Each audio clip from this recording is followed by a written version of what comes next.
Spike Island. Located in the heart of Cork Harbour, Ireland, Spike Island is a testament to centuries of history, spanning a military fort, a notorious prison, and now a tourist attraction. In addition to its architectural grandeur and scenic beauty, Spike Island has a mysterious reputation for haunted events and mystical tales. This article begins a journey to unravel the mysteries that envelop this fascinating island. The creepy mysteries of Spike Island. The history of Spike Island is as varied as the landscape that surrounds it. Initially serving as the site of a monastery, it was transformed into a fortress and military outpost. In the 18th century, it became a formidable fortress to protect against foreign invaders. It later gained notoriety as a prison depot and prison during the 19th century, housing many of Ireland's most notorious criminals. Spike Island's long history has given rise to many chilling legends. Visitors and guides tell chilling tales of voices echoing in the corridors of the old prison, shadowy figures seen at dusk, and unexplained chilling spots that send shivers down your spine. One prominent legend involves the ghost of a former prisoner who is locked in his cell. Stuck forever between the harsh reality of the past and the afterlife, another story tells of the terrifying presence of soldiers patrolling the area, forever bound by their duty. The ghost story of Spike Island. Spike Island is a 103-acre island in Cork Harbour, Ireland. Originally home to a community of monks, it now has an 18th-century fortress, now known as Fort Mitchell. Due to its location within the harbor, the island has been used at times as a fortress and prison. Since the early 21st century, the island has been developed into a heritage site, with €5.5 million invested in exhibition and visitor spaces, and related tourism marketing. The island saw more than 81,000 visitors in 2019, a 21% increase on 2018. Spike Island was named Europe's top tourist destination at the 2017 World Travel Awards. The most important evidence of a monastic community on Spike Island comes from the Archdal's Monasticon Hibernicum, which states that Saint Mochuda founded a monastery there in the 7th century. The granting of St. Rusian's Church on Spike Island to St. Thomas's Abbey in Dublin in 1178 may lend credibility to the monastic settlement, as both the name and the date suggest Celtic roots. The remains of a church are reported to have been on Spike Island in 1774. Ownership. The granting of St. Thomas's Abbey in 1178 coincided with the ceding of lands, including Spike Island, to the Normans by Diarmid MacCarthy, King of Desmond. In 1182, Raymond Monganel granted the Isle of Spike, or transfer it. No further changes of ownership are recorded until 1427. In this year, records indicate that John Raich's son William granted John Pike, along with other lands and buildings, including the Innes Pike estate in the Cont of Cork. In 1490, Thomas Pike granted the Isle of Spike to Maurice Ronan of Kinsale. In the 17th century, the island belonged to the Roche and Galway families until the rebellion of 1641, when these families lost control of the island. Although this occupation was reversed by the accession of King Charles II of England in 1660, they never regained possession of the island. In 1698 the island came to the possession of Arnold Joost van Keppel, 1st Earl of Albemarle, who sailed to England with William of Orange in 1688. In 1698 he transferred the island to William Smith of Ballymore on the Big Island. In the 1770s the island came to Nicholas Fitton. It seems that the government leased part of the island for the construction of a fort in the 1770s, while the owner continued to live there, with the house only destroyed during the construction of the current fortifications. Eventually the whole island was leased. Spike Island, right, is to the southeast of Haulbowline Island, central area behind, and south of Great Island, back area, in Lower Cork Harbour. It may have been used by smugglers for some time, and maps from about 1600 clearly show a defensive tower on the island, similar to the image of Belveley Castle on Great Island shown here. The island's location at the entrance to Cork Harbour gives it strategic importance. And it was an important site during the French intervention following the Glorious Revolution, 1689. The first cannon fort on the island was built in 1779. Construction began with the outbreak of the American Revolutionary War in 1775, and in particular with the American participation in the Wars of France, 1778, and Spain, 1779. Cork Harbour was used as a rallying point for fleets bound for America, and at one time more than 400 ships converged in the harbour.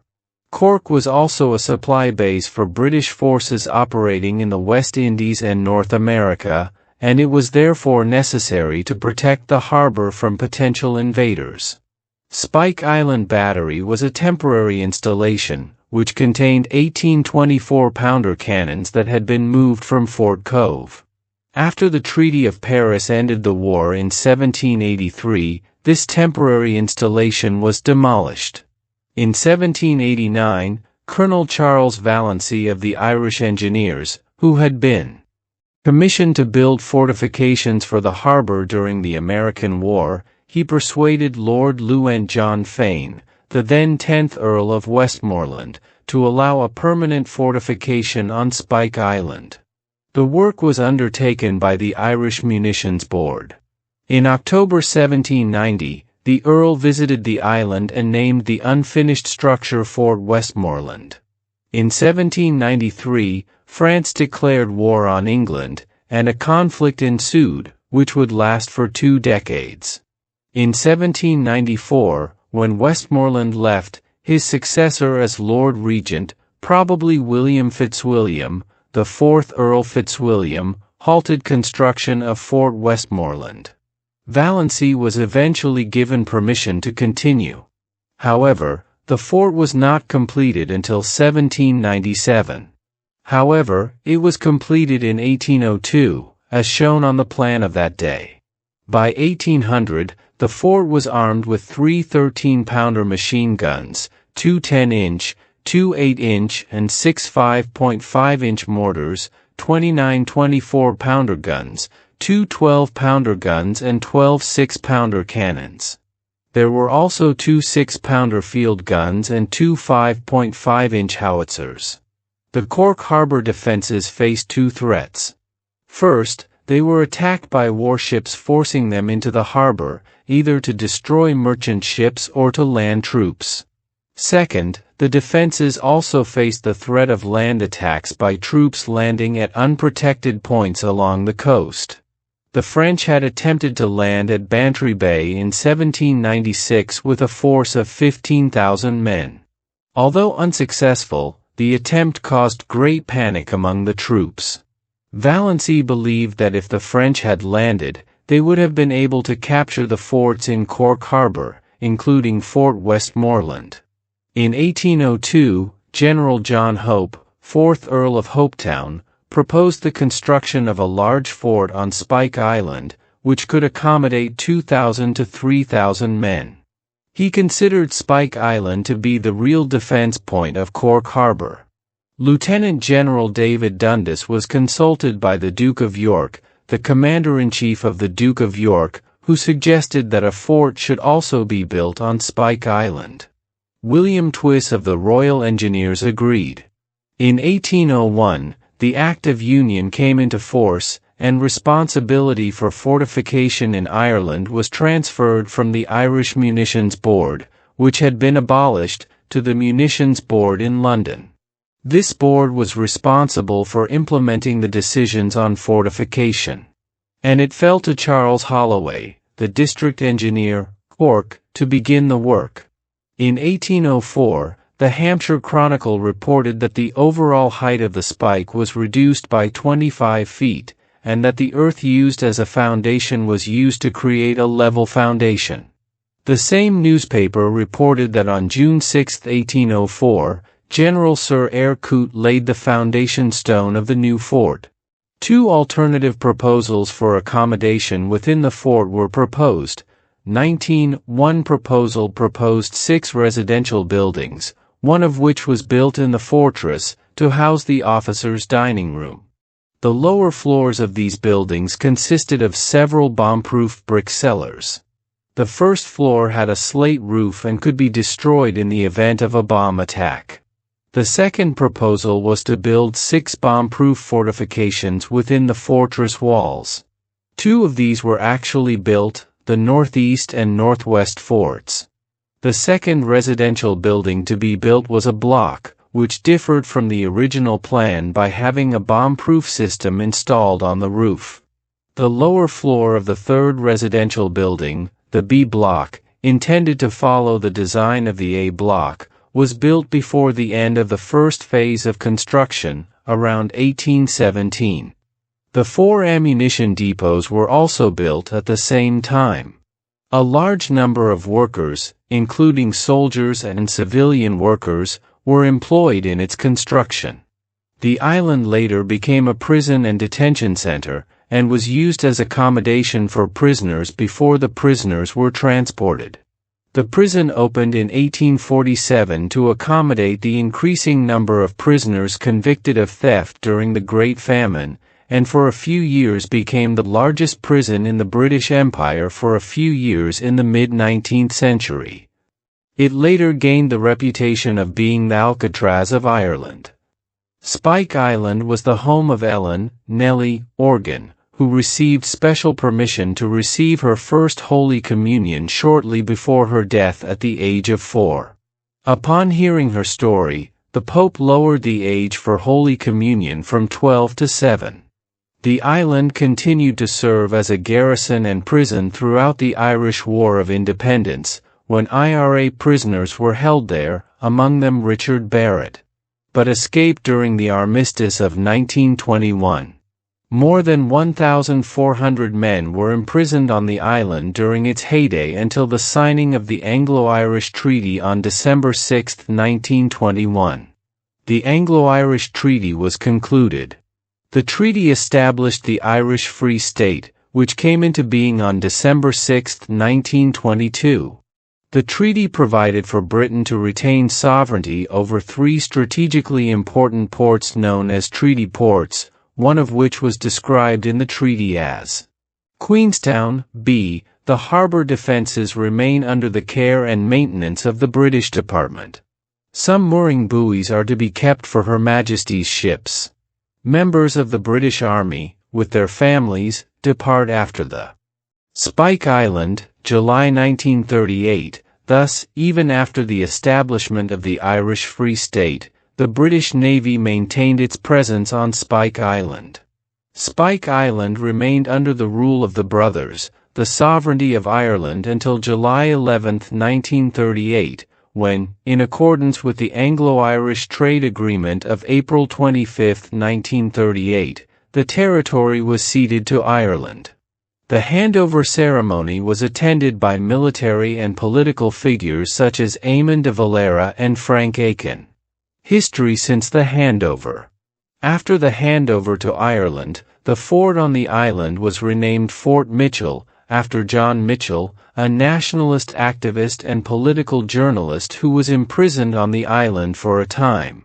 Similar treaty port forts at Fort Camden and Fort Carlisle were renamed Fort Meeker and Fort Davis, respectively.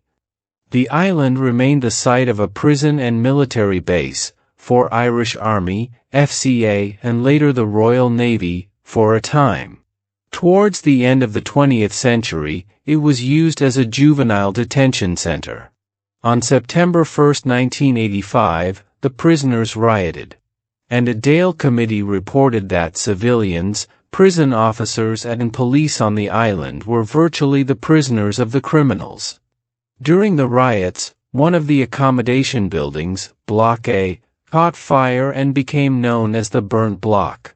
The prison closed in 2004.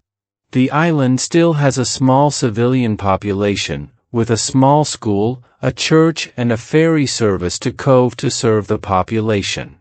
The civilian population has now left the island. In May 2006, the then Justice Minister Michael McDowell announced plans to build a new prison on the island. However, in January 2007, it was decided to explore alternative sites for a new prison, and a local working group was set up to reopen Spike Island as a historic site. In 2009, it was announced that the island would be transferred, free of charge, to Cork County Council to enable it to be developed as a tourist attraction. The council set up a working group to explore how Spike Island could be developed as a tourist attraction and subsequently granted permission to tour the island by tour operators. From 2015, tours depart from Cove during the summer months and include the fortifications, prison cells, gun emplacements, and other important sites of interest. After a further €5.5 million investment by Cork County Council and Fealty Ireland, the new attraction and facilities opened in summer 2016. In addition to the previously opened buildings and the 6-inch gun emplacement, visitors to the heritage site Fortress Spike Island in summer 2016 were able to visit the 1980s prison cell prison, which contains an exhibition about the 1985 Spike Island riots, a reconstruction of the hull of a transport ship, and an installation interpreting John Mitchell, after whom the fortress was named. In September 2017, Spike Island was named Europe's leading tourist attraction at the World Travel Awards. Spike Island has become a popular spot for paranormal enthusiasts and investigators keen to explore the supernatural realm.